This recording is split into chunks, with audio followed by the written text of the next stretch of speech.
Okay, welcome in, folks, to another great episode of Living in San Diego. I'm your host, Henish Pulikal, joined by my friend Brianna Prince. Hi. Brianna, thanks for joining. Of course. Brianna's in the industry as well as an escrow expert, super well connected, and you do a lot of outdoor activities right now, especially with women in the real estate business, right? Yes, Tell me a little about that. Yeah, I've been doing a lot of women in real estate hikes. And so we just did two the last 2 months. We haven't planned for our next one yet, but it's a lot of fun to get outside, network, and get to be around people that are like-minded. Hopefully, you can hike without your phone on you, so you're not having notifications blowing you up about every little communication on your deals, right? It's hard to do. Not exactly. It's not easy to do. Well, let's get to it because San Diego is a place of natural beauty. We've got a lot of benefits of being near the ocean and the mountains and the reservoirs and the lake. Yeah, we have a lot of good hikes. Okay, the first one on the list is the most popular. This is the one everyone tells you to do. How do you pronounce it? Cowles Mountain. That's what everyone says. Wikipedia says something different.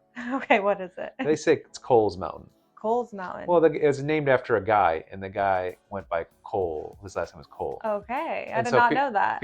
Everyone just sees it and pronounces it that way is how I've understood it. That's so funny. Yeah, but you're right. Everyone that lives in the area knows San Diego always says Cowles Mountain. Yeah. The Wikipedia page says differently. That's like the biggest hike in San Diego. I the probably biggest, hiked it about 20 times. The hardest thing is just getting parking. You just have to be patient. Yeah. Once you're there, and then the hardest thing is just keeping your head up because it's a lot of steps. Yeah. You're climbing a boulder after boulder, and it's narrow in parts. And there's a lot of super fitness people that are running up and down it. Oh, yeah. So if you don't have your sled and a swivel, you're going to get tackled. Yeah. I think you have to stay on the right side. Stay on the right and keep up. And if you're a little dizzy or wobbly, you might take a tip. Yeah. And I definitely recommend going a little earlier in the morning. It depends on the time of year. You're right. I mean, if even in the winter it can get hot. And I'll admit, I used to do a lot more hikes before I had kids. Yeah. And then when I had to start carrying babies, it got a little harder. And then when they get a little older, they do a lot more complaining around the whole 4 to 8 years old because they can walk it. And if they're having fun, they'll walk for hours. But if they're just hiking, they're like, I'm over this. They get over it. So it's, so when the kids get older, I'm excited to do it again. Yeah. But Cowles Mountain was one of these places that I would often do night hikes. Okay, I've done that once before, actually. You bring out your headlamp, or if it's a full moon, it's actually pretty good lighting out there when the moon rises, and there's not busy at all. Yeah. And once you're at the top, you've got these awesome views of the reservoir down below, and all the way west to San Diego, and maybe even a little glimpses of the ocean. Great hike, not too long, an hour and a half, 2 hours. It's not easy because it's still you're going up a hill. Yeah, I would say it's moderate, but it's not that hard. I think a lot of people can do it. Yeah. I've also brought my dog with me before too. So I think it's a good area to bring your dogs as long as it's not too hot during the day. And you got to keep your dog on a leash. Oh, yeah. I mean, sure. I've seen some dogs off the leash, but you should keep it on the leash. For sure. Okay, next one. Father Junipero Serra Trail. And this is all part of the Mission Trails Regional Park. Yeah. And it's a huge park. I can't remember exactly how big it is. I'm sure Jorge could throw up the stats of how many acres it is, but it's like mountains in the area and lots of flatlands, and there's a visitor center there where you can check out the native plants and animals and maybe some Native American stuff that was in the area. Yeah. Easy place to check out. There's good parking and good, nice flat trails. You could also do a lot of mountain biking there. And it's not just that one trail. There's like a whole section of trails there. Yeah, I think it's like 4 to 5 miles long. Yeah, the Junipero Serra Trail. Yeah. Yep, for sure. I've actually never done this one before, but it's definitely on my list. All the Mission Trails is cool to check out. I've done some mountain biking and hiking there, and it's good. It's just you have to pick the timing because it's getting further east in San Diego. Yeah. And it's a place where it can be 90, 95 degrees. Oh, yeah, it can get really hot. And so some of these other hikes are more coastal. Yeah. Which is great, which leads us right to our next one, which is easily one of the top hikes in San Diego because it's Torrey Pines. Oh, yeah, this is a really good one. And Torrey Pines is right at the edge. You're getting ocean views. There's little canyons. There's a lot of brush, and you can go all the way down to the beach. Oh, yeah. And so there's a lot of little crisscross trails there that you can go up and down. It can get busy, but it can still kind of feel secluded too. You can go 20, 30 minutes without seeing anyone. Then all of a sudden you see 30 people. Yeah, and it's a lot easier. I mean, I would say easy to moderate. Yeah. Because it's a lot of flat grounds, and it's a beautiful hike. Because you get the ocean everywhere, so it's one of my favorites for sure. This is the one you bring your out-of-towners to. Yes. When people are somewhere visiting out of from someplace. shape people. Or just from out of town because you want to have the ocean. Yeah. Because you're like, okay, we're hiking. but we're not just laying out at the ocean. We can also, you're enjoying a little bit of both. Exactly. And if you come in from the north side, you have to pay a fee, right? Yes. 10 or 20 bucks or something to get in. And there's like a visitor center and there's some parking. But the pro tip is you could actually park at the Torrey Pines golf course. Oh, yes. At the north end of it, and then just walk into the Okay, park. so I've never done that before. I've always parked on the north side, but like at the very bottom of the hill, so you don't have to pay for parking.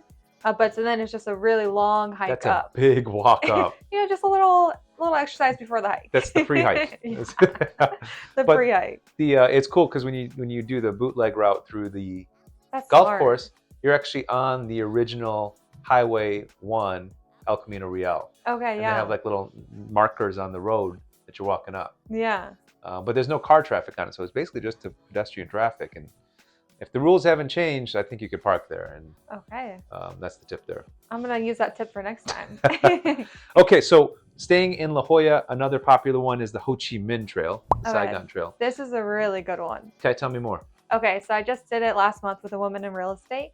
It's a little bit harder, so you have to be kind of in shape and good, yet there's a rope. So you have to be able to climb down a rope. There's some beams you have to go across, so your balance has to be good. It's a little bit steep, but it's really cool because there's slot canyons in there, so you can get a really cool photo. And then it goes all the way down to the beach. So, but you have to take the rope down to the beach. So as long as you're okay with doing that, one person kind of slipped, but she grabbed back onto the rope so she didn't fall. But she got mud all over her pants though. Those aren't like official park ranger ropes, are they? They're just like someone put it there. I think so. Yeah. Yeah. It seems like that, but it's good that they're there because I've been to a lot of trails where they would have it. Like Three Sisters is a place where they've got. That one's a little scary. It is, and they had to close it down for a while because they kept like having people have problems there. Yeah. Like, real problems. That's a really hard hike. I agree. There's a lot of it where you're on all fours and Yeah. bouldering and going up and down ropes to get to the. It's not on our list, but that was always one of my favorites because it's cool to go to those different pools of water. Yeah. And you're rewarded after a hot hike because you can jump in. Yeah, but you have to make sure that the water's there. Because there was a period of time where it wasn't raining, and I did the hike, and the water was so low, it was barely anything. It wasn't really like waterfalls. And then you don't even want to be in it because it's kind of like stagnant Yeah. water at that point. So it's like kind of gross. Well, speaking of, there's some hazards with hiking in San Diego as well, right? Yeah. Have you come across any? Snakes, spiders, scorpions? No, actually. Never? All the hikes I've done in San Diego for 13 years, I've never run into that. It's one of those things that a lot of times I think people, if you're looking, you'll find it. But if you're like, I got to get to the end of this hike, you might not see it. That's my mindset. And that's why I got to finish the hike and then get back home. So when I hike with people, I end up seeing a lot more critters, animals, creatures than most people that I'm with. Okay. But partly because I'm like You're slowing looking down for and them. I'm looking for it and I'm kind of just observing. I want to say one of the very first times when I moved to San Diego, when I hike, I was hiking around Lake Poway, and I was actually jogging. This was back when I was like jogging and stuff. Yeah. And I was like, man, I'm hot, I'm delirious, I'm going uphill, I'm huffing and puffing. I got to keep an eye open for snakes and stuff. Yeah. And it was not 20 seconds later. Then you saw one. All the way stretched across the trail. Oh, 10 feet long. I screeched to a halt. He was far enough away, looked at me, flicked out his tongue, and then like cruised off slowly. And then I saw some ladies with some small dogs off leash. I was like, hey, I just saw a snake. Yeah. That Okay, looks that's like scary. Snake food, just keep it. And they're not attacking people. Yeah. He was just literally out sunning himself. Yeah. So, but that's the point is I've actually come across rattlesnakes a lot. And All right, but you're looking for them. No, just even if you ever get off trail, that's one of the key reasons why you okay. don't ever want to be off trail. Yeah. But they'll usually warn you unless you sneak up on it. Yeah. And so same, especially around dusk, I've seen a lot of scorpions and tarantulas as well. Okay. Even on Cowles Mountain. So I'm Cowles from Mountain. Arizona, so I see scorpions like all the time, like in our alleyway and everything, but I've never seen one in California. Yeah, they'll have them here. Side note, we used to actually go Scorpio hunting Okay. in our alleys. So we get like a black light and like the freezer spray. So we'd go out at nighttime, go find them because they light up in black light. Yeah. And they would freeze them, like, like the spray to wipe off the dust on your keyboard. Yeah. Like spray them with that and they would just like freeze and then fall. And That's what what would we you do did with as them? kids. Nothing. And then just went like nothing with them. Oh, We just played with them, I guess. okay. That's how you get tough. Yeah. Funny side story. Okay, next one. Gets way up into Carlsbad, and we got a couple up here in North County, the Lake Calavera Loop Trail. I'll admit I haven't done this one. You haven't done this So one? I just did this one too with a woman Okay. in real estate. Great. It was pretty easy, moderate. Well, there's a couple different ways you can go. We did go up a mountain, so it was a little bit harder. But we made it. There's 10 of us girls. We got through it. I brought my dog too. Another person brought their dog, and they did pretty well, but a little steep for dogs, but they managed. Yeah. But it was really pretty. I mean, you have the lake.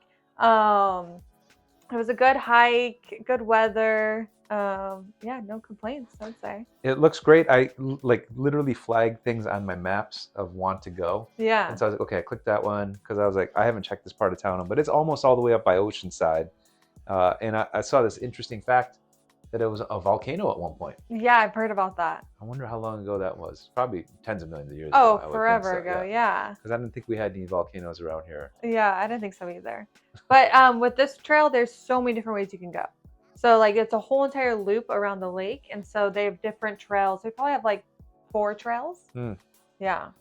Okay, this is also one of the most Kodak momented places in San Diego. Yes. Mount Woodson's Potato Chip Rock. Can you explain what this is? Yeah, so it's a long hike. So Yes. It takes like 3 to 4 hours to get up. Okay. A lot easier on the way down. But once you get up there, so the rock looks like a potato chip, just hanging in the air. And so like there's really cool photos you can do. I had one where if you're you're laying down on the rock and your hand's at the very tip of it, and you tilt the camera and it looks like you're just like hanging on the rock. So there's like really cool things you can do where like it looks funny. Yeah. The hardest thing about that is waiting in line to get your photo. Oh yeah, there's a huge line every time. That's the toughest thing. It's like being in Disneyland. Okay, and you have to go early for that one if it's a hot day, because on the way back we saw so many people just like tired or dehydrated, and they were trying to hide under any type of shade they found, which is barely any. But definitely recommend to go early that one because it's a long one. And there'll be a line to take the photos. Everyone takes turns, and I'm always shocked when I used to go on hikes more frequently how underprepared a lot of people were. Oh my gosh, it's insane. Some people will be like a tiny bottle of water. Yeah. Or no waters. Yeah. Or no backpacks, no hats. And I'm like, it's crazy. Or sunscreen. Have you done this before? Like, yeah. We're not just walking through the mall. Yeah. Like, you need to have some stuff. Well, and I like to bring my dog a lot. So, I mean, I pack so much water. So I'm like, I need to be hydrated. My dog needs to be hydrated. So like snacks. And just to make sure, we're totally fine. We're not going to be dehydrated. We're not going to be hungry. It'll be a nice, fun hike. Yeah. So Potato Chip Hike, definitely go check it out. Plan your timing so you don't have to deal with big lines, or just expect that you might have a line. Oh, yeah. So you can get your Instagram photo on there. Expect the line, but the line is good because then someone else can take your photo for you. True. So the line is so the line is good. So everyone takes turns. The person behind takes a photo of you. There should be some etiquette though. Like, is it like, like maybe you only spend like a minute up there? Because some people will spend a lot of time up there. That is true. But I mean, they have to get their Instagram photo. For sure. You got to get that in. It's a great spot. And it's funny because I was looking at this, and it's out and back, because if you park at one place, you can't go all the way across. But on the east side of it, they have that famous rock, and I looked it up. It's called Butt Cheek Rock. And so it's like, okay, I don't know about this one. Looks like a butt, and it's a rock. But I guess it's probably not as fun to take a picture on that versus the floating leg. Yeah, probably not. It could be a funny one though. Yeah, for sure. Okay, last one, Annie's Canyon Trail. This is by San Alejo Loop and a lagoon, which I've hiked the lagoon and some of the slot canyons to the south of the lagoon. This looks like it's to the northeast of it. It says it's still there. I thought there were some developments, but it's a lot of slot canyons and some ladders and some things like that. Which is cool, and it's also coastal, so you stay cool. Yeah. And so that's the nice thing, is when you're picking a hike, if it's a hot inland 90, 95, 100 degrees, which it is in the summers in San Diego, stay at these coastal places, and there's enough to explore at the lagoons, at the slot canyons, in Solano Beach, in La Jolla. And so I think that's a good option so you don't overheat, because we've been getting record heat, and it's in the news almost weekly that someone's like, people are dying out there. Yeah. From getting too much heat exposure. It's really smart to bring water no matter what hike you're going on to. But I've actually never done this one, but I saw that it's pretty moderate, an hour long. But I did a couple other ones around there, like you were saying as well. Yeah. But it's great to go around the coast. Well, so as you can see, we got lots of good options for hiking in San Diego. Definitely come check them out. Put these on the top of your list. check out the weather, bring your water, keep your heads up. For critters, they're not there to hurt you, but you don't want to surprise anything. Yeah, Right. especially if you have dogs or kids, make sure you're watching out for that. Absolutely, you got to keep them on a leash and your kids from poking around. I try to scare them, but you know the right amount of scare. Right? Well, awesome. That was another episode of Living in San Diego. Thanks for joining us, Brianna. Yeah, and thanks for talking having about me. some hikes, and hopefully you got some new hikes to check out soon. Oh yes, I'm excited.